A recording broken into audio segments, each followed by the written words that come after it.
ভালোবেসে যদি তুমি ক্ষমা করে দাও, আমি মুক্তি পেয়ে যাব বিচারের দিন। ভালোবেসে যদি তুমি ক্ষমা করে দাও, আমি মুক্তি পেয়ে যাব বিচারের দিন। আমি মুক্তি পেয়ে যাব বিচারের দিন। আমাকে ক্ষমা করে দিও, তোমার রহমে ভরা সুখময় জান্নাতে নিও। আমাকে ক্ষমা করে দিও, তোমার রহমে ভরা সুখময় জান্নাতে নিও। কোনদিন চাইব না কোনো কিছুই, যদি তোমার রাহে হয় জীবন বিলীন। আমি মুক্তি পেয়ে যাব বিচারের দিন। লা ইলাহা ইল্লাল্লাহ, জোরে লা ইল্লাল্লাহ,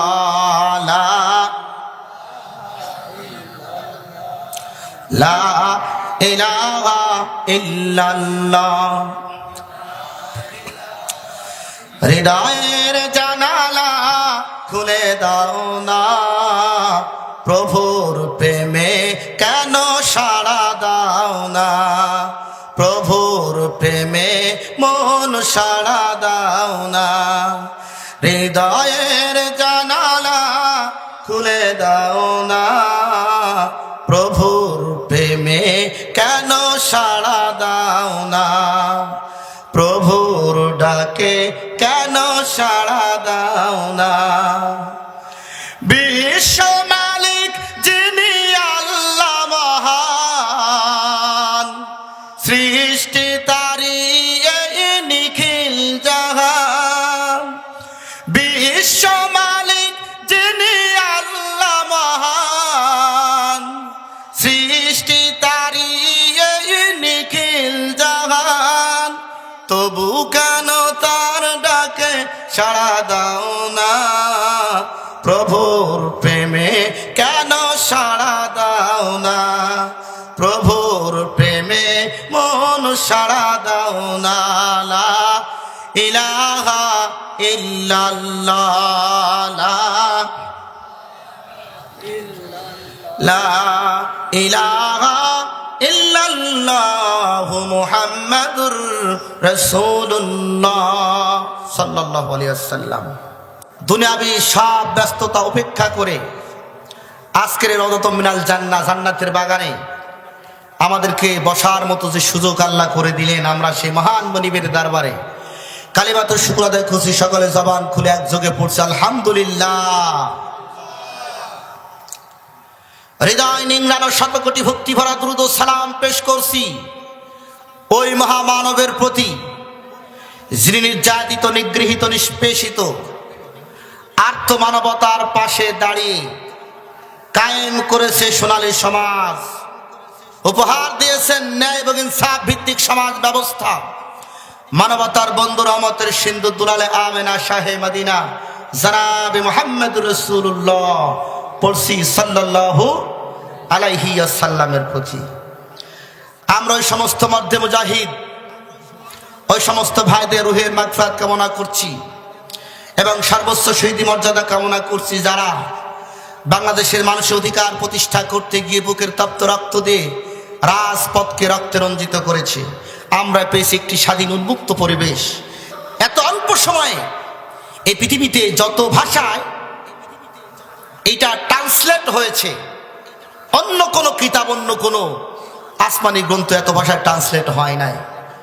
জার্মান, গ্রিক, পোনিশ, ইটালিয়ান, বেঞ্জারি, ফ্রান্স, পর্তুগিজ, হল্যান্ড, ইন্দো, চীন, ডেনমার্ক, আর্মেনীয়, রোমানো, বহিরো, সুইডিশ, তামিল, তুর্কি, এরকম অসংখ্য অগণন ভাষায় এ কোরআনকে ট্রান্সলেট করা হয়েছে। এ কোরআন একটি জাদুময় কিতাব।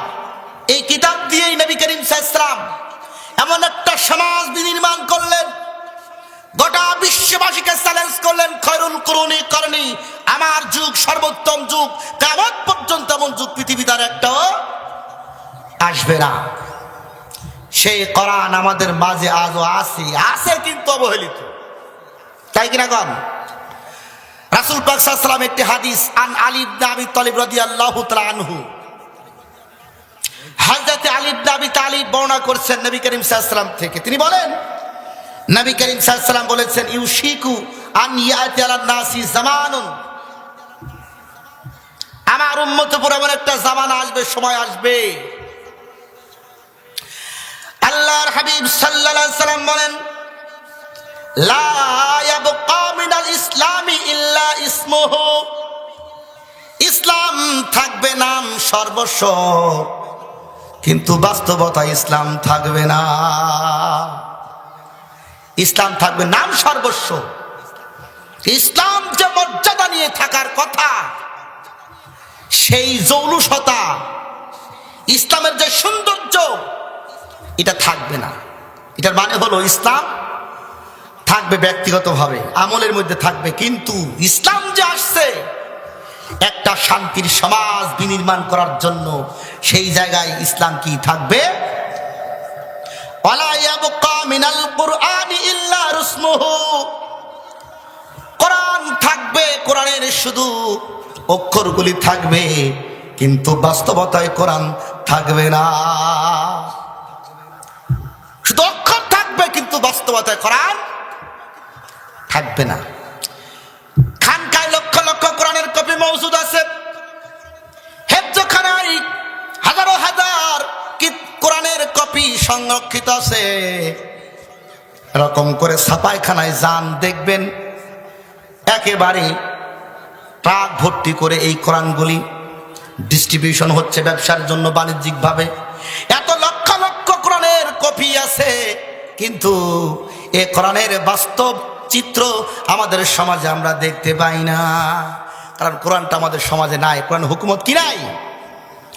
অথচ নবীজি বলছেন, মান কালা বিহি সাদাকা, যারা কোরআন দিয়ে কথা বলে তারা কি বলে? সত্য বলে। আমান আমিলা বিহি উজিরা, কোরআন দিয়ে যারা আমল করে তাদের জন্য রয়েছে প্রতিদান। আমান হাকামা বিহি আদালা, যারা কোরআন দিয়ে আদালত কায়েম করে, কোরআন দিয়ে বিচার করে, তারাই কেবলমাত্র ন্যায় বিচার করে। কোরআন ছাড়া সকল বিচার হলো ন্যায় ভ্রষ্ট বিচার। কথা বলেন ঠিক কিনা? আজকে যখনই বলা হয় শরিয়া হুকুমত কায়েম হবে, এক ধরনের বামপন্থী লোকেরা আটকে ওঠে, বাবা ইসলামী শরিয়া কি না কি মনে হয় যেন আমাদের সব পাইকারি দ্বারে শেষ করে ফেলাবে, মেয়েদেরকে বাক্সবন্দি করে ফেলাবে। তো এতগুলি মেয়ে, পুরুষের প্রায় অর্ধেক, এত তালা আমরা কই পাবো যে নারীদেরকে আমরা বাক্সবন্দি করে ফেলাবো? ইসলাম তেমনটি বলে নেই, তারা নিজেরাই ভয় পাচ্ছে। কোরআনের আদালত যদি কায়েম হয়, প্রত্যেকটা মানুষ ইনসাফপূর্ণ একটা রাষ্ট্র পাবে, বিচার পাবে। আমার দেশে তো কোনো বিচার নাই বললেই চলে। ওই যে একটা ঘটনা আমাদের একটা উস্তাদ বলছিল, একজন লোকের চাচা, মুরব্বী চাচা বিচার আচার করে, সমাজের মন্ডল চেয়ারম্যান মানুষ। চাচা কি হলো? আপনার ছেলে আমার গাছের আম চুরি করেছে, বিচার করে দেন। তাই? আমার ছেলে আম চুরি করেছে, অবশ্যই বিচার করব। তা বাবা, শুধু আমি চুরি করছি, ডাল ভেঙেছে? কয় শুধু আমি চুরি করছি, ডাল টাল ভাঙে নাই। বলছে যে বাপুরে, শুধু আমি তো খাইছি, ডাল তার ভাঙে নাই। ডাল যখন আসে সবর কর, ইন্নাল আমা সাবিরিন, সবরকারীর সাথে আল্লাহ থাকে। আগামী বছর আল্লাহর ফজলে আম আসবে, তখন আম খাইস বাপু, এবার তুই বাড়ি চলে যা, নাক দিকে ঘুমা। এই হলো আমাদের দেশের বিচার, তাই কিনা? এখন তো নির্বাচনকে সামনে রেখে ফতোয়া একেবারে সেই মেশিন তৈরি হয়ে গেছে। কথা একটু বলি, হয়েছে না? ও আকীদা খারাপ, তার আকীদা খারাপ, এরা আছে না? আকীদা এখন অবস্থা এমন হয়েছে, আকীদা হয়েছে বাতিলদের একটা হাতিয়ার। যারা নেক্সরতের শয়তানি করে, ওদের একটা হাতিয়ার হয়েছে। এবার একটা কান লাগার কথা একটু বলি। আকীদা আইন কাবদাল, আকদুন মানে বন্ধন। এই আকীদা শব্দটি নবী এবং সাহাবীদের যুগে আমরা যেভাবে চিনি, আকীদা মিন করি ওই অর্থে নবী করিম সাল্লাল্লাহু আলাইহি সাল্লাম জানতেন না, মানে জানতেন না বলতে এই অর্থে রাসূল ব্যবহার করেন নাই। সাহাবায়ে কেরাম আকীদা কি চিনতো না, জানতো না। কোরআনের পরিভাষা আকীদা শব্দ না, কোরআনের পরিভাষা হলো ঈমান। কোরআনের পরিভাষা কি একটু উত্তর দেন, কি বলেন তো? ঈমান।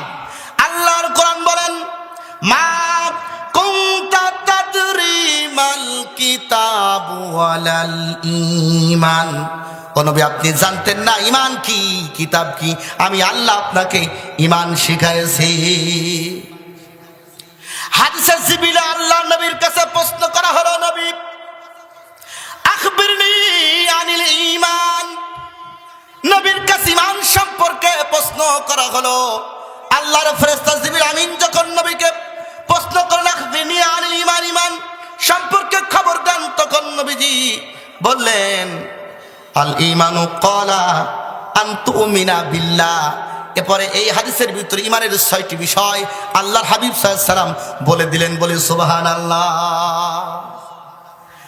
আকীদা শিক্ষা রাসূল দেন নাই, উম্মতকে নবী আকীদা শিখায় নাই, শিখিয়েছে কি? ঈমান। আমার ব্যক্তিগত গবেষণায় দেখেছি সমাজে তো ফিতনা, সব যেই শব্দগুলি ইসলামের পরিভাষা ছিল না রাসূল এবং সাহাবীদের যুগে, পরবর্তীতে যে শব্দগুলি আসছে এই শব্দগুলি দিয়েই সমাজে কি হয়? সব ফিতনা।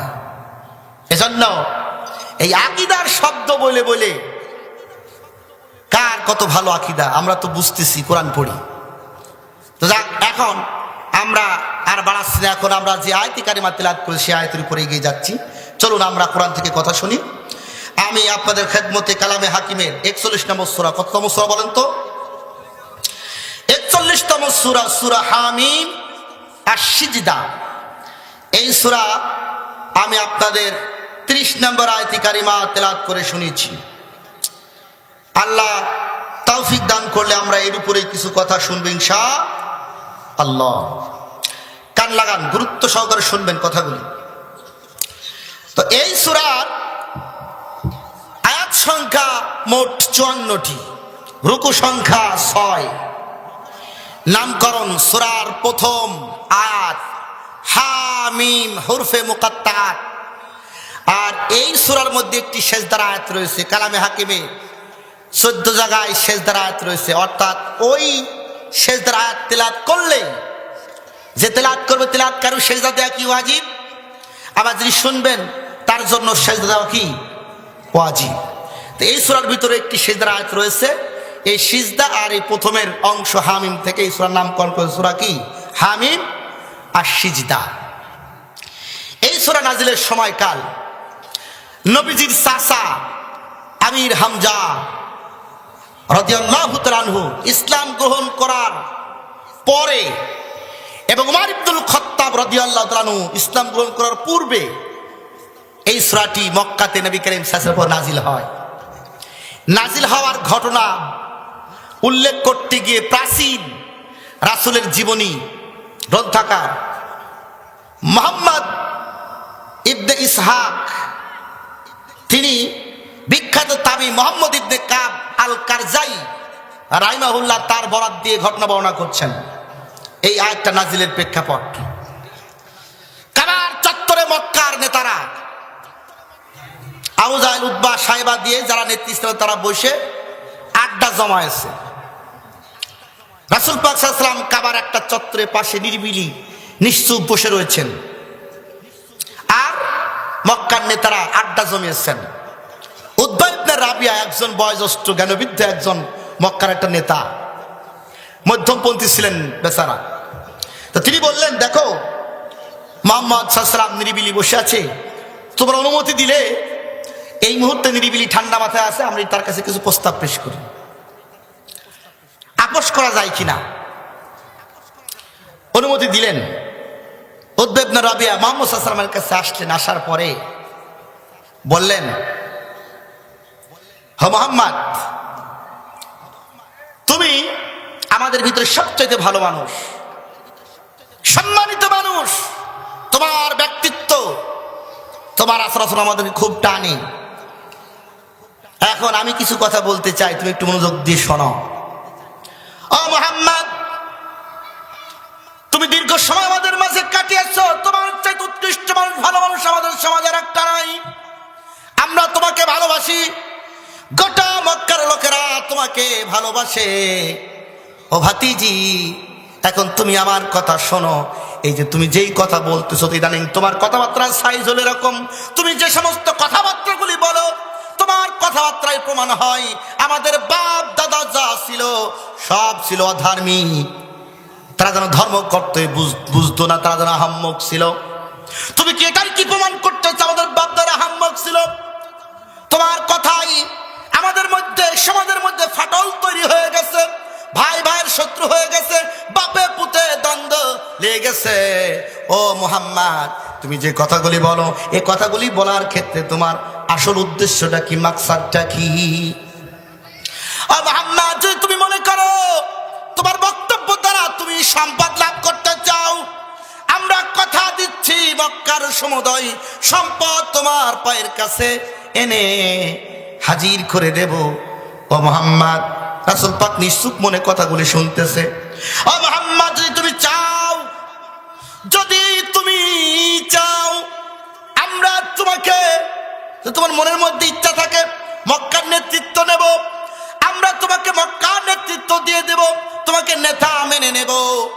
আর যদি তোমার মনের মধ্যে চাই মক্কার সুন্দরী নারী বিয়ে করব, এরম মাকসাদ যদি থেকে তাকে বলো, আমরা তোমাকে মক্কার সব চাইতে সুন্দরী রমণীর সাথে তোমার বিয়ে দিয়ে দেব। যদি মনে হয় তোমার প্রতি কোনো দুষ্ট জিনের আসর হয়েছে, আমরা চিকিৎসা করে তোমাকে ভালো করে দেব। এখন বলো তোমার কি চাওয়া পাওয়া? আল্লাহর হাবিব সাল্লাল্লাহু আলাইহি ওয়াসাল্লাম বলেন, ও চাচা, আপনার কি কথা বলা শেষ? বলে হ্যাঁ শেষ। তাহলে শুনুন, এবার আল্লাহর নবী হামিম আশ-সিজদা এই সূরার প্রথম থেকে নিয়ে তেলাওয়াত করতে করতে 9 নম্বর আয়াত পর্যন্ত পৌঁছে গেছে। এটা একটা বর্ণনা। 9 নম্বর আয়াতে বলছেন, ও নবী, ফাকুল আনজারতুকুম, আপনি তাদেরকে বলেন, যেখানে বলছেন ফাইনা আরাদু, তারা যদি এই কোরআন থেকে মুখ ফিরিয়ে নেয়, তারা কি চাই হঠাৎ করে আদ আর সামুদ জাতির মতো করে তাদের প্রতি আমি আল্লাহ গজব পাঠায় দেব, এইটা কি তারা কামনা করে? এই আয়াত তেলাওয়াত করার সঙ্গে সঙ্গে উদ্বেগ রাবিয়া নবীজির মুখে হাত দিয়ে মুখটা থামায়া দিয়েছে। ডাকতে বলে, বাতিজা মুহাম্মদ, খবরদার নিজের শাহজাতির উপরে আল্লাহর গজব ডেকে নিও না। মুহাম্মদ, তোমার জবান দিয়ে যা বের হয় তাই সত্য প্রমাণিত হয়। সুতরাং ও মুহাম্মদ, নিজ জাতির প্রতি অভিশাপ দিও না, আল্লাহর গজব তুমি ডেকে নিও না। এই কথা বলে উদ্বেগ রাবিয়া নবীজির মুখে হাত দিয়ে নবীজিকে থামায় দিয়েছে। আর একটা বর্ণনা আছে, নবীজি এই যে হামিমের সিজদার সেজদার আয়াত পুরো তেলাওয়াত করলেন, নবীজি সেজদা করলেন, নবীর দেখা দেখি উদ্বেগ রাবিয়া সেজদায় চলে গেলেন। এটা আর একটা বর্ণনা। আর একটা বর্ণনা আসছে, নবীজি বলেন, চাচা, আপনার কথা বলা কি শেষ? বলে শেষ। ও চাচা, আপনার ইচ্ছা করলে আপনারা মক্কার নেতৃত্ব মানে দিতে পারেন, ইচ্ছা করলে পরে আপনারা আমাকে টাকা পয়সা দিয়ে সম্পদশালী বানাইতে পারেন, ইচ্ছা করলে পারে আপনারা আমাকে পারবেন সুন্দর নারীর সাথে বিয়ে দিতে, এটা তো সম্ভব।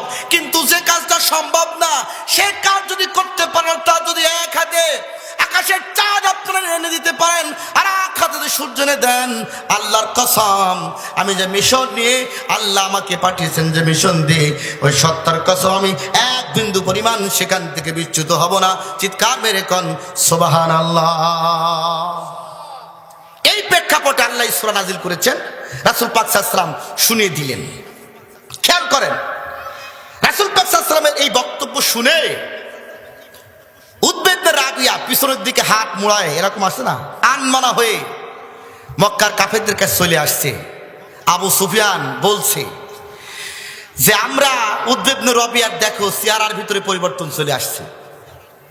এই যেই চেহারা নিয়ে মুহাম্মদের কাছে গেছিল, সেই চেহারা এখন কি নাই। আসলেন আর বললেন, ও মক্কার নেতৃস্থানীয় লোকেরা, তোমরা শোনাও, মুহাম্মদ যে কথাগুলি আমাকে শোনালো, লাত আর উজ্জার কসম করে বলি, অবশ্যই মক্কার বুকে মুহাম্মদ একদিন বিজয় লাভ করবে, এই মক্কার নেতৃত্ব দেবে। কিন্তু তোমাদেরকে আমি একটু সাবধান করি, তা হলো তোমরা তাকে বাধা দিও না, তার পথে কাটা হয়ে দাঁড়াবে না। সে যদি তার কাজে সফল হয় তবে তার সম্মানে তোমরাই তো সম্মানিত হবে। আর যদি সে ব্যর্থ হয়ে যায় তাহলে তোমাদের কোনো প্রচেষ্টা ছাড়াই তো সে নিজেই ব্যর্থ হয়ে গেল, তোমাদের কাজ উদ্ধার হয়ে গেল। সুতরাং তোমরা তার কাজে বাধা দিও না।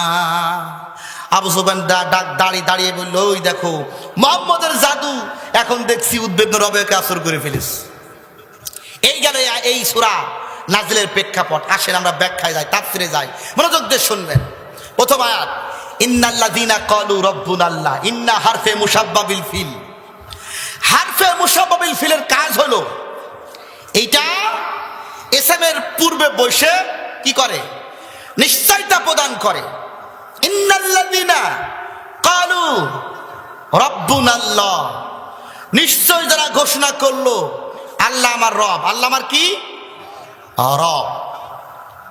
এখানে গ্রামাটিক্যাল একটা ব্যাপার আছে, ভালো করে বুঝবেন যারা ওলামায়ে হযরত আছেন। ইন্নাল্লাযীনা ক্বালু রাব্বুনাল্লাহ মানে আল্লাহ আমার রব, এই কথা দিয়ে ঘোষণা করলো। এখানে গ্রামারের বিষয় হলো যে যখন কোনো বাক্য গ্রহণ করা হয় আরবিতে প্রথম আসে মুবতাদা, তারপর আসে খবর। আগে আসে কি মুবতাদা, তারপরে খবর। এইটাকে বাংলায় বলা হয় উদ্দেশ্য এবং বিধেয়। ইংলিশে বলা হয় সাবজেক্ট প্রেডিকেট। আগে সাবজেক্ট আসে তারপর প্রেডিকেট আসে। তদ্রূপ ভাবে আরবি যখন বাক্য গ্রহণ করা হয় তখন আগে আসে মুবতা, তারপরে খবর আসে। এখানে ইন্নাল্লাযীনা ক্বালু রাব্বুনাল্লাহ, তাহলে রব হচ্ছে খবর, আল্লাহ হচ্ছে মুবতাদা। শব্দটা হওয়ার দরকার ছিল আল্লাহু রব্বুনা, আল্লাহ আমাদের রব। কিন্তু আল্লাহ তাআলা তার কথার মধ্যে কোনো প্রকার ফাঁক ফোকর রাখেন না। দুনিয়ার মানুষ কথা বললে পারে সেই কথার ভিতরে ফাঁক ফোকর খুঁজে পাওয়া যায়, কিন্তু আল্লাহ তাআলা যখন কোনো কথা বলেন, আল্লাহর কথার বৈশিষ্ট্য হলো এরকম, সে কথার ভিতরে কোনো প্রকার ফাঁক ফোকর থাকে না। চিৎকার মেরে কোন আল্লাহু আকবার। আল্লাহ তাআলা খবরকে মুকদ্দম করলেন। আল্লাহু রাব্বুনা বললে শব্দ ঠিক ছিল বাক্য, কিন্তু আল্লাহ তাআলা রাব্বুনাল্লাহ খবরকে মুকদ্দম করে আল্লাহ শব্দটাকে তাখসিস করলেন। তার মানে হলো আল্লাহ আমার একমাত্র রব। যদি শুধু রব বলেন তাহলে এই বাক্যটি অ্যাবসলিউট হবে না। তার মানে যদি বলেন আল্লাহ আমার রব, আল্লাহ তো রব আছে কিন্তু বাতিল রবও তাদের কম, তারা আমার রব হতে পারে। যখন আপনি বলেন আল্লাহ আমার একমাত্র রব, তখন সমস্ত মিথ্যা রবের দাবিদার যারা এসব বাতিল হয়ে গেল। আল্লাহ আমার একমাত্র কি রব। এখন আল্লাহ আমার একমাত্র রব, অর্থাৎ রব তো আরবি শব্দ। তার মানে কি আল্লাহ আমার একমাত্র সার্বভৌম ক্ষমতার মালিক, আইন বিধান দাতা, নিরঙ্কুশ কর্তৃত্বের মালিক। এ কথা ডিক্লার দিল যে ইন্নাল্লাযীনা ক্বালু রাব্বুনাল্লাহ। এখন আপনি যখন বলবেন আল্লাহ আমার একমাত্র রব, অর্থাৎ সার্বভৌম ক্ষমতার মালিক, আইন বিধান দাতা, নিরঙ্কুশ কর্তৃত্বের মালিক, আল্লাহ ছাড়া এই জমিনে আর কারো বিধান চলতে পারে না, এই ঘোষণা যখন আপনি দিবেন তখন আপনার প্রতি বাধা আসবে, জেল আসবে, জরিমানা আসবে। এইটা আল্লাহ ভালো করে বলছেন। এজন্য বলছেন সুম্মাস্তাকামু। এই কথা বলার পরে যে ব্যক্তি এই কথার উপরে অটল অবিচল থাকলো, আল্লাহ বলেন তাতানাজ্জালু আলাইহিমুল মালাইকা। আল্লাহ সুবহানাহু ওয়া তাআলা বলেন আল্লাহ তাআলা তাদের প্রতি ফেরেশতা নাজিল করে দেন। বলি সুবহানাল্লাহ। আল্লাহ কি করেন? ফেরেশতা নাজিল করেন। কাদের প্রতি? ওই সমস্ত মুমিনদের প্রতি, বিশ্বাসীদের প্রতি যারা আল্লাহ আমার রব এই স্বীকারোক্তি দেওয়ার পরে, এই ঘোষণা দেওয়ার পরে অটল অবিচল থাকে, তাদের প্রতি আল্লাহ ফেরেশতা নাজিল করে। কেমনে নাজিল করে এই বিষয়টুকু একটু ক্লিয়ার করতে চাই। সম্পূর্ণ আলোচনা করতে পারবো না, সময় প্রায় শেষের দিকে। দেখেন বদরের যুদ্ধ হচ্ছে, খুব সারসংক্ষেপ কথা বলছি, গভীর মনোযোগ দিয়ে শুনবেন। বদরের যুদ্ধ ইসলামের প্রথম যুদ্ধ, যুদ্ধের বিরাট প্রেক্ষাপট রয়েছে। এখন অনাকাঙ্ক্ষিত যুদ্ধ করতে চাই না রাসূল পাক সাল্লাল্লাহু আলাইহি ওয়াসাল্লাম, অনাকাঙ্ক্ষিতভাবে যুদ্ধের একটা পরিবেশ সৃষ্টি হয়ে গেছে। এখন পিছনে ফেরার সুযোগ নাই।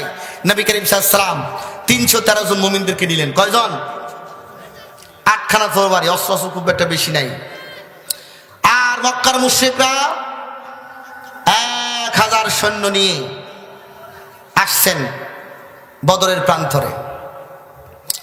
আল্লাহর হাবিব সাল্লাল্লাহু আলাইহি ওয়াসাল্লাম মাত্র 313 জন সৈন্য নিয়ে রওনা হয়েছে। রওনা হওয়ার পর রাসূল পাক সাল্লাল্লাহু আলাইহি ওয়াসাল্লাম খুব প্রেশান, কারণ এই যুদ্ধ যেন তেন যুদ্ধ না, ভাই ভাই বিরুদ্ধে যুদ্ধ। ভাই আপন মায়ের পেটের ভাই রাসূলের পক্ষে আর একজন আবু জাহেলের পক্ষে মুখোমুখি। বাপ রাসূলের পক্ষে, ছেলে রাসূলের বিপক্ষে দাঁড়িয়েছে, যুদ্ধ। এটা কম ব্যাপার? মোটেও কিন্তু কম ব্যাপার না। এটা ভাবেন চোখ বন্ধ করে। একবার যুদ্ধ পরবর্তী সময়ে একবার আবু বকর সিদ্দিকের পুত্র আব্দুর রহমান তিনি বলছেন, আব্বা বদরের যুদ্ধে কয়েকবার আমি আপনাকে হাতের নাগালে পাইছি, তরবারির নিচে। ইচ্ছে করলে পরে আমি আপনাকে আঘাত করে ধরাশায়ী করে দিতে পারতাম, কিন্তু কিচ্ছু বলি নাই। তার কারণ হলো আপনি যে আমার আব্বা। কিচ্ছু বলিনি। আবু বকর প্রত্যুত্তর করল, ও আব্দুর রহমান, এবার তুমি শোনো, আল্লাহর কসম করে বলি, যদি তুমি একটিবারের জন্য আমার তরবারির সামনে আসতে, আল্লাহর কসম আমি তোমার গর্দানে আমার তরবারি চালানোর জন্য একবারও ভাবতাম না। চিৎকার মেরে কোন আল্লাহু আকবার। তার কারণ হলো তুমি আমার রাসূলের বিরুদ্ধে অস্ত্র ধারণ করেছো, এজন্য আমি ভাবার সময়টুকু নিতাম না। এই যে দেখেন মনের অবস্থা, ইমানের জোর কি, ইমানের জজবা কি। নিজের ঔরসজাত সন্তানের ব্যাপারে এই বক্তব্য। আর একটা ঘটনা বলে, আব্দুর রহমান ইবনে আউফ জান্নাতের সার্টিফিকেটধারী একজন সাহাবী। যুদ্ধ শেষে কমপ্লেন অভিযোগ আসলো, হে রাসূল, আপনার সাহাবী আব্দুর রহমান ইবনে আউফ যুদ্ধের মাঠে তিনি তার তরবারি সংবরণ করে নিয়েছেন মক্কার মুশরিকদের কাছ থেকে। কয়েকবার রাসূল তাকে ডাকলেন, জিজ্ঞেস করলেন কি হয়েছিল।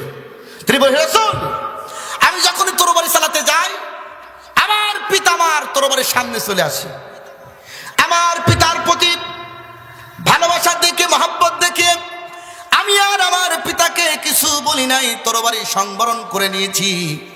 একবার করলাম, দুইবার করলাম, তিনবারের বেলা আমি চিন্তা করলাম, এমনি করে বারবার তরবারি সংবরণ করতে গিয়ে যদি এই মুসলিম এই দলটি যদি পরাজিত হয়ে যায়, এই পরাজয়ের দায়ভার যেন, গোটা দায়ভার যেন আমার কাঁধে পড়ে যাবে, এই ভয়ে আমি তৃতীয়বার আমার পিতার গলায় ছুরি চালায় দিয়ে তাকে হত্যা করে ফেলেছি।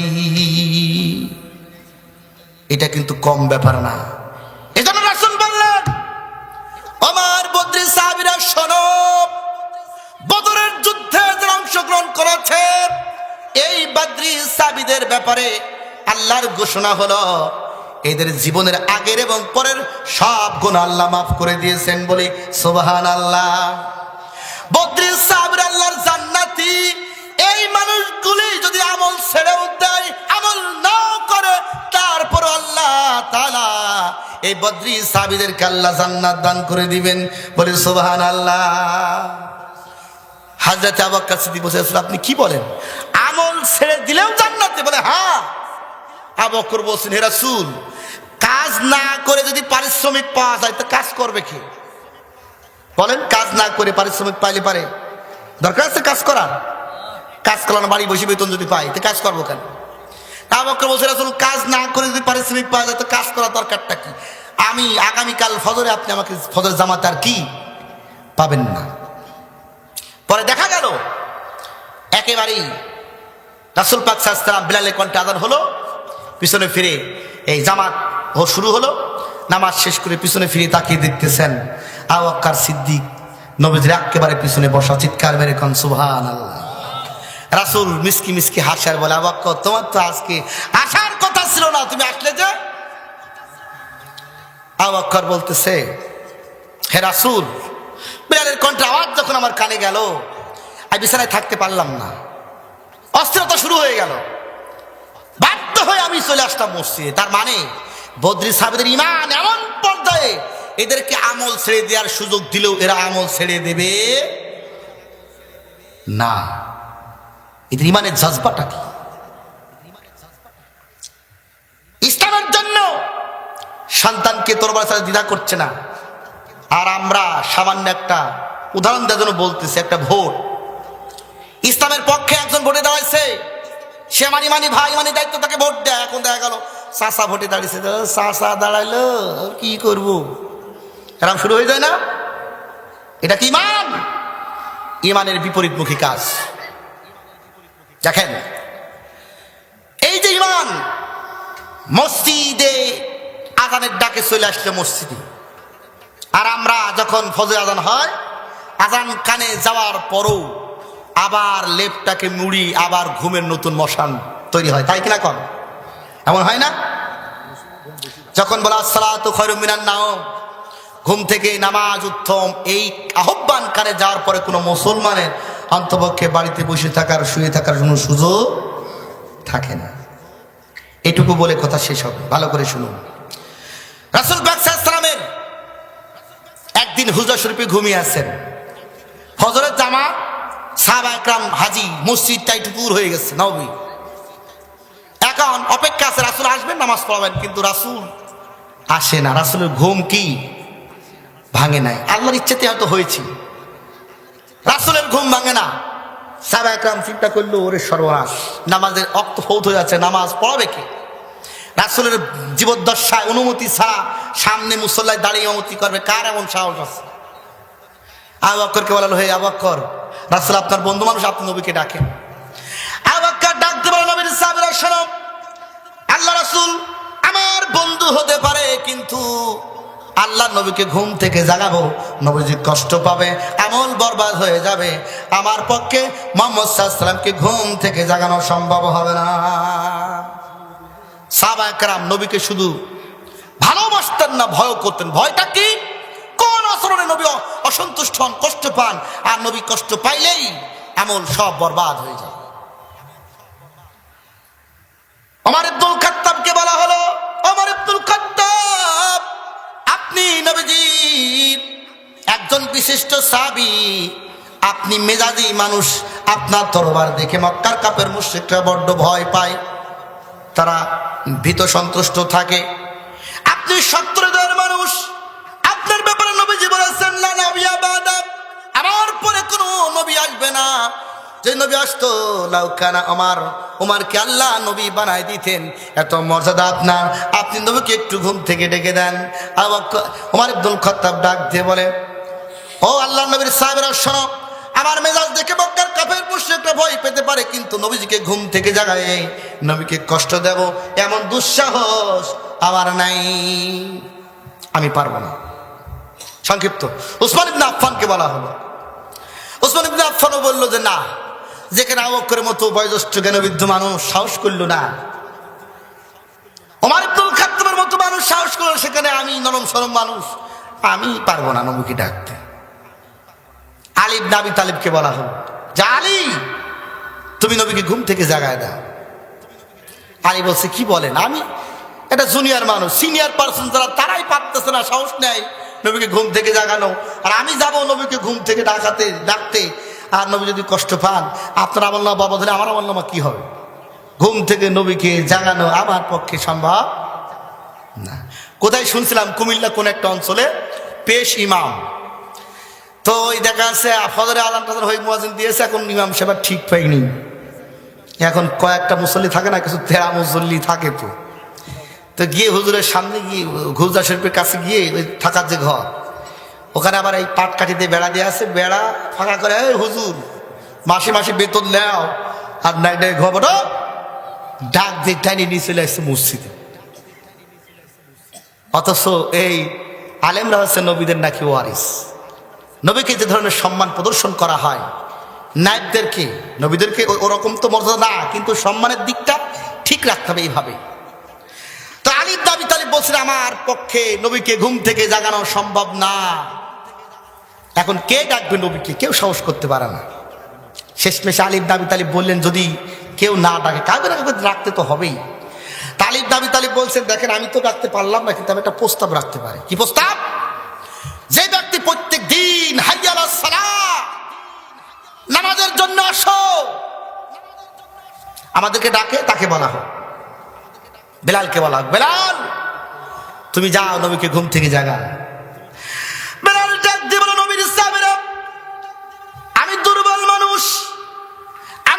মুয়াজ্জিনগিরি করি বলে তোমরা আমাকে নবীকে ঘুম থেকে জাগানোর জন্য বলতেছো। আল্লাহর কসম, জীবনের তরে মুয়াজ্জিনগিরি ছেড়ে দেব, তবু আল্লাহ নবীকে ঘুম থেকে জাগা, নবীকে কষ্ট দেওয়ার সক্ষমতা আমার নেই। মুয়াজ্জিনগিরি ছেড়াই দেব, তবু নবীকে ঘুম থেকে জাগানো আমার পক্ষে সম্ভব না। এরপরে আলী দাবি তালিব চিন্তা করলো যে বেলাল যদি না ডাকে তো লোক আর নাই। এদিকে নামাজ রক্ত ফৌত হতে চলেছে, বেলাল ধাক্কাচ্ছে, বেলালকে ধাক্কা তালিব বলে যাও নবীকে ঘুম থেকে জাগাও, তুমি ছাড়া জাগানোর লোক নাই। ধাক্কাইতে ধাক্কাইতে একেবারে মসজিদে নববীর একেবারে বারান্দা পর্যন্ত নিয়ে আসছে, বারান্দা থেকে ধাক্কাতে ধাক্কাতে নামায় নিল। এই ধাক্কানো মানে কিন্তু রাগে রাগে ধাক্কানো না, অনেক সময় আছে না একটু সম্মানের খাতিরে ধাক্কায়, ভাই চলেন না ভাই, ধাক্কায় এরকম কে আগে ধাক্কা কষ্ট পায়, ধাক্কায় কষ্ট পায় না। ধাক্কাতে ধাক্কাতে নবীজির হুজরা শরীফের কাছ পর্যন্ত নিয়ে গেছে। নবীজির হুজরা শরীফ দরজার কাছে আলী দাবি তালিব পিছন থেকে বলছে, ভাই বেলাল ডাকু। বেলালের চোখ বেয়ে দর দর দর দর করে পানি ঝরতেছে। বেলাল ভাবতেছে নবীকে ডাকবো, নবীজি ঘুম থেকে কষ্ট পাব, ঘুম থেকে জাগানোর জন্য নবী কষ্ট পাবে, কি না কি হয়। প্রচন্ড ভয়, ভয় থরথর করে কাঁপতেছে। হঠাৎ করে বেলালের কণ্ঠে বেজে উঠলো, আসসালাতু খায়রুম মিনান নাওম।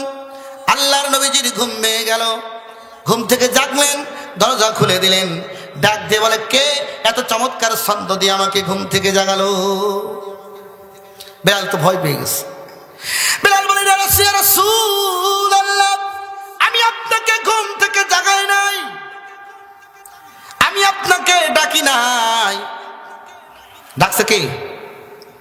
বেলাল ডাকছে না, আমি আপনাকে ডাকি নাই, উনি আমারে দিয়ে ডাকাইছে। উনি কে? পিছনে কে আছে? আলী ইবনে আবি তালিব। আমি ডাকি নাই, উনি আমারে দিয়ে ডাকাইছে। আল্লাহর নবী বলে, বেলাল আমি জানতে চেয়েছি কে আমাকে ডাকলো। বেলাল বলে, হে রাসূল আমি তো ডেকেছি। নবীজি বলেন, বেলাল এত সুন্দর চমৎকার ছন্দ দিয়ে কোনোদিন তো তুমি আমারে ডাকো নাই। বেলাল বলে, হে রাসূল আমি তো নিজেও জানি না। পিছন দিক থেকে আল্লাহ যখন আলী দাবি তালিব যখন ধাক্কাইতেছিল, হঠাৎ করে আমার জবান দিয়ে বের হয়ে গেল, আসসালাতু খায়রুম মিনান নাওম। হঠাৎ করে আমার জবান থেকে চলে আসছে। নবীজি বলেন, বেলাল রে, তোমার জবান দিয়ে যখন বের হয়েছে অনিচ্ছাকৃত হবে, তার মানে এটা আল্লাহর পক্ষ থেকে এসেছে। ও বেলাল, আজকের থেকে এই ফজরের ওয়াক্তে, এতদিন কিন্তু আসসালাতু খায়রুম মিনান নাওম ছিল না ফজরের আজানে, আজ থেকে ফজরের আজানে হাইয়া আলাল ফালাহ, হাইয়া আলাল ফালাহ বলার পরে দুইবার করে আসসালাতু খায়রুম মিনান নাওম যোগ করে দিবে। চিৎকার মেরে কোন সুবহানাল্লাহ। সে আল্লাহর পক্ষ থেকে ইলহামের মাধ্যমে পাওয়া আসসালাতু খায়রুম মিনান নাওম ছন্দ, সেই ছন্দ দিয়ে ডাকা হয়। মুয়াজ্জিন ডাকে আর মুসলমানের সন্তান লেপ মুড়ি দিয়ে ঘুমায়, এটা মোটেও শোভনীয় নয়। ব্যবস্থিতি কথা তো মেলা ছিল। ফেরেশতা কেমনে নাজিল হয় এ কথা বলতে গিয়ে বদরের যুদ্ধ, এখন বদরি সাহাবীদের ঈমান সম্পর্কে একটা কথা চলে আসলো। বা এই কথা আপনাদেরকে আমি শোনাতে সবটুকু পারবো না, মাঝখানে একটু কাজ রয়েছে। আমি আরেকটু 5 মিনিট আগায় তারপরে আমি আপনাদের কাছে একটা মাকসাদ নিয়ে কিছু কথা বলবো, তারপরে যেটুকু সম্ভব প্রধান মেহমান আসবেন। ব্যবস্থিতি এখন দেখেন, ডাকতে বলে, রাসূল আপনি কেন কষ্ট পাচ্ছেন? ও নবী আপনি কষ্ট পাবেন না, আপনি ব্যথিত হবেন না। ও নবীজি শুনুন, আমরা মুসা নবীর উম্মত না, আমরা মুসা নবীর উম্মতের মতো বলবো না। ইযহাব আনতা ওয়া রাব্বুকা ফাকাতিলা, আপনি আপনার রব গিয়ে যুদ্ধ করেন, আমরা এখানে বিশ্রাম গ্রহণ করি। ওই যে ফেরাউন ডুবে মরল নীল নদে। মুসা আলাইহিস সালাম তার সাহাবীদেরকে নিয়ে আসলেন তিহি প্রান্তরে। এখন এখানে কেমনে থাকবে? মরুভূমির জায়গা, একেবারে সূর্যাগুন বৃষ্টি ছড়ায়, কোথাও মাথায় কোনো ছায়া নাই। যখন তারা বলল, আল্লাহর কাছে দোয়া করলেন মুসা আলাইহিস সালাম, আল্লাহ বললেন, ওয়া আনসালনা আলাইকুমুল গামাম, আল্লাহ একটা মেঘমালা প্রেরণ করলেন, যে মেঘ বিরাট একটা মেঘ ছায়া দেবে। পানি খাওয়ার প্রয়োজন কি? কেমনে খাবে? আল্লাহ বলেন, মুসা রে ফাকুল্লা দিব্যাসাকাল আল হাজার, তোমার হাতের পাথর, হাতের লাঠিটা পাথর আঘাত করো, ঝর্ণা প্রবাহিত হয়ে গেল। এখন খাবে কি? আল্লাহ বলেন, ও নবী মুসা, মান্না সালওয়া পাঠাই দিলাম, খাও। এই মান্না সালওয়া জান্নাতি খাবার, অত্যন্ত সুস্বাদু খাবার। খাবার খাইতে খাইতে একদিন বলল, ও মুসা, আন্নাসবির আলা তাআমি ওয়াহিদিন, এক জাতীয় খাবার আর কয়দিন খাবো? আমাদের এই জান্নাতি খাবার ভালো লাগে না, আমরা খাবো ডাল, মসুর, আদা, এই চাষাবাদ কি তো খাবার আছে না, সুখে থাকলে ভূতে কিলায়। আল্লাহ বলেন, ঠিক আছে, খাবা তো ওই আমলেকা সম্প্রদায়, ওদের বিরুদ্ধে যুদ্ধ করে জয়লাভ করে চাষ করে কাজ করে তারপরে খাও। আল্লাহ যুদ্ধের অনুমতি দিলেন। তখন বলছে, আমরা যাব না, আপনি আপনার রবকে যুদ্ধ করেন, আমরা বসে একটু বিশ্রাম করি। মিকদাদ বলছে, রাসূল, আমরা মুসা নবীর উম্মত না, তার মতো করে বলবো না, আপনারা আপনার রবকে যুদ্ধ করুন। বরং আমরা বলবো, ও নবী, আপনি আমাদেরকে সাথে নিয়ে চলুন। যদি আপনি আমাদেরকে সমুদ্রের মধ্যে ঝাঁপ দিতে বলেন, আমরা নির্দ্বিধায় নিঃসংকোচে সমুদ্রে ঝাঁপ দিয়ে দেব। আল্লাহর কসম, যতক্ষণ পর্যন্ত চোখের একটা পাতা ওঠানামা করবে, ততক্ষণ পর্যন্ত আপনার সাথে থেকে যুদ্ধ করব। চিৎকার মেরে কন সুবহানাল্লাহ। আল্লাহর নবীজি বড্ড খুশি হয়ে গেলেন। এই 313 জনকে নিয়ে বদরের মাঠে হাজির। আল্লাহ নবী তাহাজ্জুদ রাখতে আল্লাহর কাছে দোয়া করছে, আল্লাহুম্মা হাযিহি কুরাইশিন ক্বাদ আতাত বি খায়লা ইহা তাহাওয়ালা ইন তুকাযযিব রাসূলিক। আয় আল্লাহ তাআলা, আজকে মক্কার মুশরিকরা সমস্ত শক্তি দাম্ভিকতা একত্রিত করে তোমার নবীকে মিথ্যা প্রমাণিত করার জন্য আজকে বদরের প্রান্তরে হাজির হয়ে গেছে। ও আল্লাহ, আজকে কোথায় আপনার ওয়াদা করা সেই সাহায্য? আজকে সাহায্য না করলে আল-ইয়াওমা লা তুবাদ, আজকের পর থেকে একটা মানুষও তোমার গোলামি করার জন্য খুঁজে পাওয়া যাবে না। আল্লাহ বললেন, ইয তাস্তাগীসুনা রাব্বাকুম ফাস্তাজাবা লাকুম আন্নী মুমিদ্দুকুম বিআলফি মিনাল মালায়েকাতি মুরদিফিন। নবী শুনুন আমার ওয়াদা, আমি 1000 ফেরেশতা দিয়ে সাহায্য করব, একে পর এক আসতেই থাকবে। খেয়াল করেন, এই যুদ্ধে মক্কার লোকেরা আসতেছে, শয়তান মানুষের রূপ ধারণ করে নেতৃত্ব দেয়, চলো আজকে তোমরাই বিজয় হবে, তোমাদের পক্ষে বিজয় চলে আসবে, নেতৃত্ব দিচ্ছে। এবার যখন দেখতেছে আল্লাহর ফেসে জিবরিল আমিন পাগড়ি পরে জুব্বা পরে যখন আসমান থেকে হেলতেছে দুলতেছে আর নামতেছে, এই দৃশ্য দেখে তাফসীরের বর্ণনা, উনি লুঙ্গি গুটিয়ে পিছন ফিরে দৌড় দিচ্ছে। পিছন দিক থেকে একজন খপ করে চেপে ধরে, তুমি না বললে আজকে আমাদেরই বিজয়, তুমি কোথায় পালাও? কয়, আমি যা বলেছি, ইন্নী বারিউম মিনকুম, তোমাদের সাথে আমাদের সম্পর্ক সব কাটা। আমি যা বলেছি তো বলেছি, কিন্তু আমি যা দেখি তোমরা তো দেখো না, আমি তোমাদের সাথে নাই। তাই বলে পিছন দিকে দৌড় দিয়েছে। চিৎকার মেরে কান সুবহানাল্লাহ। এখন ওই তাতানাজ্জালু আলাইহিমুল মালায়েকা, কথা অনেক লম্বা কথা ছিল, এ পর্যন্ত কথা। প্রিয় উপস্থিতি, এখন আপনাদের কাছে একটা দাবি দেওয়া থাকেই প্রতি বছর, আপনারা জানেন। এই মাহফিল যে যুবক ভাইয়ের আয়োজন করেছে, তো এই করতে গিয়ে অনেকটা হিমশিম খাওয়া লাগছে তাদের, বিশেষ করে আমার হাফিজ ভাই, তারপরে আমার শাকিল স্যার আছে, জাফর ভাই আছে, আমাদের এই যে নাজমুল ভাই, ফিরোজ ভাই, যারা আছে, আরো যারা অন্যান্য সদস্যবৃন্দ যারা আছে। মাহফিল একবার বললো হবে না, তারপর বলছে হবে। এই যে মাঝখানে এই দুদুল্যতার কারণে তাদের অনেকটা ঘাটতি আছে। মাহফিলটা বাস্তবায়ন করার পরে যাতে আপনাদের ছেলেরা বা আপনাদের ভাইয়েরা কারো সুবাদে যা হয় আর কি, ঋণগ্রস্ত না থাকে, ঋণ না হয়, কষ্টে না পড়ে যায়, এজন্য আপনাদের কাছে একটু এই কোরআনের মাহফিলের জন্য একটু আবদার রাখছি। মা দুনিয়ার থেকে বিদায় নিয়ে চলে গেছে, আব্বা বিদায় নিয়ে চলে গেছে, অনেকে আছেন সেরাখানা ভুলতে বসে গেছি। তো আপনাদের কাছে একটু আবেদন রাখছি, মায়ের কথা মনে করে 500, বাপের কথা মনে করে 500, এরকম করে 500, 1000 করে 30 জন লোক দরকার। এই সন্তানগুলি আপনাদের সন্তান, তারা যেন বেইজ্জতি না হয়, সম্মানটা ঠিক থাকে জন্য আপনারা 30 জন লোক আমি চাচ্ছি, যারা 1000 করে 30,000 টাকা অন্তপক্ষে, যদি এইটা এমন একটা মোটামুটি ফিগার হয়, সম্মান ইজ্জত থাকবে। এখন আসেন, কে আছেন কোরআনের জন্য, কোরআনের উদ্দেশ্যে, পিতামাতার কবরে আযাব যেন আল্লাহ মাফ করেন, এই উদ্দেশ্যকে সামনে রেখে 500 করে 1000 টাকা কে দেবেন এমন একজন প্রথম কে আছেন? দোয়া করব। কোরআনের 1 নম্বর পারা, আলিফ লাম মিম, যালিকাল কিতাব। কি ভাই নাম ধরো? মমিন ভাই 1000 টাকা লিল্লাহে তাকবীর।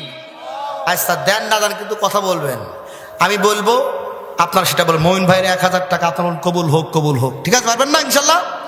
মমিন ভাইয়ের 1000 টাকা কবুল হোক, কবুল হোক। আয় আল্লাহ, তোমার বান্দা মমিন ভাই 1000 টাকা করলো দান। আল্লাহ তুমি বড় মেহেরবান, আল্লাহ আখিরাতে তুমি বাড়ায় দিও মান সম্মান। ভাইয়ের কি আব্বা মা বেঁচে আছে?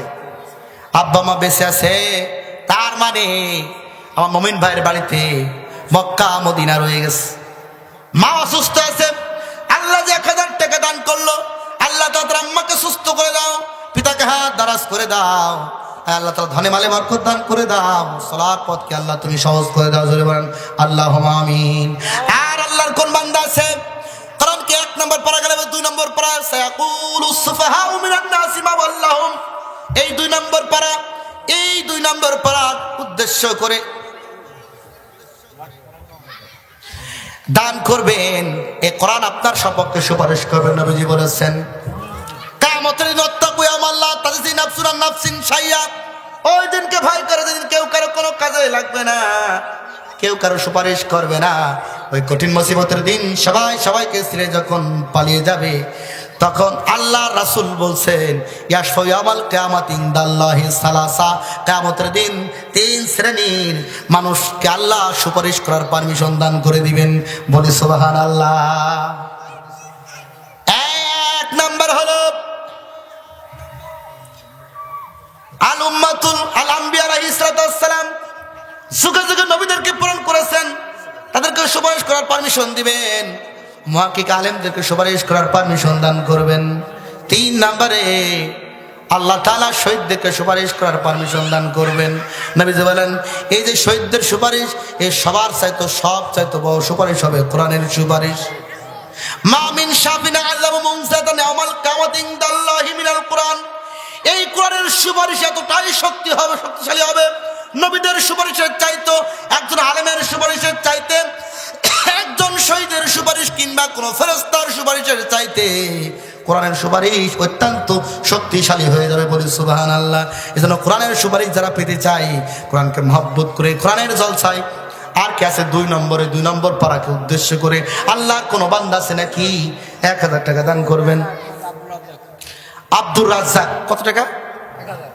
1000 টাকা লিল্লাহে তাকবীর। আব্দুর রাজ্জাক ভাই 1000 টাকা বলেন কবুল হোক, কবুল হোক। একটু কথা তো বলবেন, এত কেমতা করলে হবে কেমন?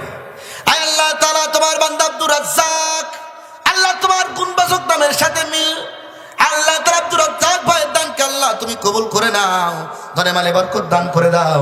আল্লাহ তাআলা তার পরিবারকে বরকত করে নাও, চলার পথকে সহজ করে দাও। আর আল্লাহ তুমি বরকত দান করে দাও। আব্বা মা বেঁচে আছে নাকি আপনার? আব্বা মারা গেছে, আব্বা মারা গেছে। আল্লাহ তাআলা আব্দুর রাজ্জাক ভাইয়ের আব্বা দুনিয়া থেকে বিদায় নিয়ে চলে গেছে। আল্লাহ আব্দুর রাজ্জাক ভাইয়ের আব্বার কবরটাকে আল্লাহ আযাব দূর করে দাও।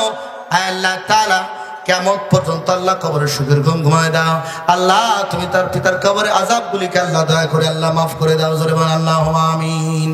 আর কোন বান্দা আছে পিতামাতা দুনিয়া থেকে বিদায় নিয়ে চলে গেছে কিন্তু রোগে শোকে কাতর আছেন, কাতর হয়ে আছেন, ডাক্তার দেখান চিকিৎসা এখন ভালো হয় না, এই কোরআনের মাহফিলে নেক উদ্দেশ্য নিয়ে দান করবেন, আল্লাহ তাআলা দানের বদলতে আপনার পিতা আপনাকে সুস্থ করে দিবেন। আর নবী করিম সাল্লাল্লাহু আলাইহি ওয়াসাল্লাম বলেছেন দানের কারণে আল্লাহ মানুষের বিপদগুলিকে দূর করে দেন। আর কে আছেন 3 নম্বরে? কে আছেন? 1000 টাকা। কত টাকা কত কাওয়া কারণে চলে যাচ্ছে আমাদের মাঝখান থেকে চলতে ফিরতে।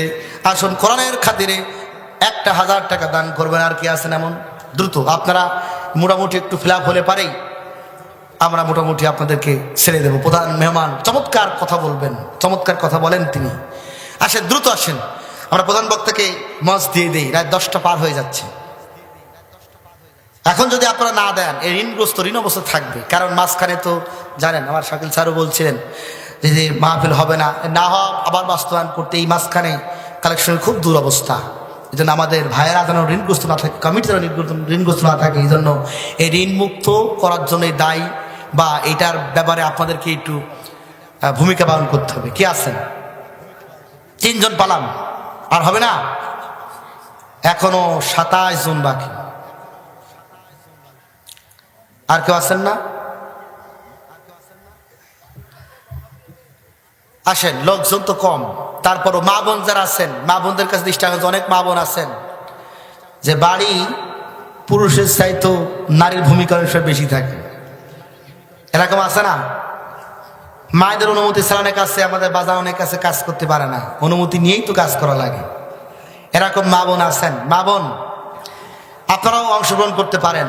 ওই যে বাপের বাড়ি থেকে লাল বেনারসি একটা শাড়ি পরে চলে আসছেন শ্বশুর বাড়ি, এবার যখন যাবেন আর লাল বেনারসি থাকবে না, সাদা একটা কাপড় দিয়া মুড়ায়া, চকলেটের মতো করে মুড়ায়া এই স্বামীর বাড়ির চৌকাঠ থেকে বের করে গোরস্থান পর্যন্ত নিয়ে যাবে মা। ও মা, ও বোনেরা, বাবার সংসার থেকে চলে আসছেন স্বামী সংসারে। বাবা মা কত কষ্ট করে স্নেহ করে ভালোবেসে লালন পালন করলো, কিন্তু মা অনেক সময় সেই পিতামাতার হক মায়ের আদায় করা হয় না। এখন আসুন, যে মা বোনের পিতামাতা দুনিয়ার থেকে বিদায় নিয়ে চলে গেছে, একটু সেই পিতামাতার কথা চোখ টুক বন্ধ করে স্মরণ করে পিতামাতার সবরেসানের উদ্দেশ্যে, এমন কোন মা আছে 1000 টাকার মহব্বত ছেড়ে দিয়ে পিতামাতার জন্য দান করতে পারেন? এমন কে আছে মা? ও বোনেরা, এই মা বোনদের সংখ্যা অনেক বেশি। এমন কোন মা আছে নাকি? আপনার নাম লিখে পাঠায় দেন, কারোর মাধ্যম দিয়ে সংবাদ পাঠায় দেন। কে আছে?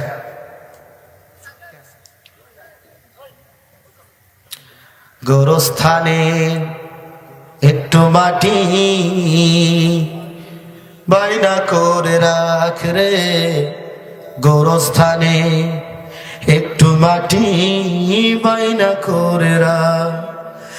আতর গোলাপ সুরমা চন্দন কাফন নামের দেহ বন্ধন, আতর গোলাপ সুরমা চন্দন কাফন নামের দেহ বন্ধন, আলমারিতে রাখ রে তুলে একটি কোরআন পাক রে, এখনই তোর আসতে পারে চলে যাওয়ার ডাক রে, গোরস্থানের একটু মাটি বাইনা করে রাখ।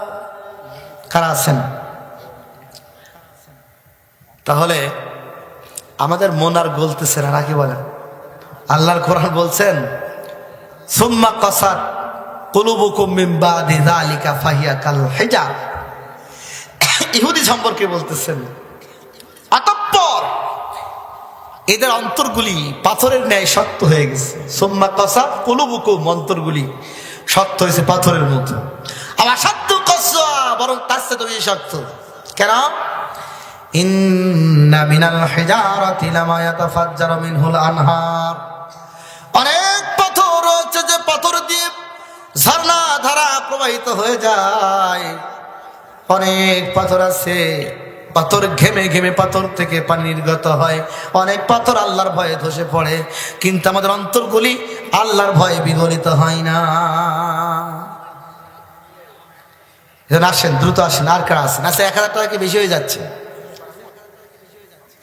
যদি বেশি হয় তাহলে পরে যে যা পারেন সামর্থ্য মতো 100, 500, 200, 300, 400 যে যেমন পারেন, একেবারে আপনারা কৃপণতা করবেন না। কি নাম ধরে? ফরিদ শেখ, নগদ না? ফরিদ শেখ 500 টাকা। লিল্লাহে তাকবীর। আয় আল্লাহ, তোমার বান্দা ফরিদ শেখ, আয় আল্লাহ তাআলা তোমার কোরআনের মাহফিলে 500 টাকা করলো দান। আল্লাহ তুমি বড় মেহেরবান, দুনিয়া আখিরাতে আল্লাহ তুমি বাড়ায় দিও মান সম্মান। কবুল করো দানকারীর মনের বাসনা, খানায় কাবা না দেখায় কাপড়ের কাপড় দিয়া মুখখানা জড়ায় নিও না। আল্লাহ ধরে মনে বরকত দান করে দাও। কাদের? আপনার নাম কাদের? আব্দুল্লাহ ভাই কাদের, আব্দুল কাদের বিদেশ গেছে, 500 টাকা দান করেছে। আল্লাহ তাআলা এই প্রবাসী ভাই দাঁড়িয়ে কবুল করুন। সকলে বলে আল্লাহুম্মা আমিন।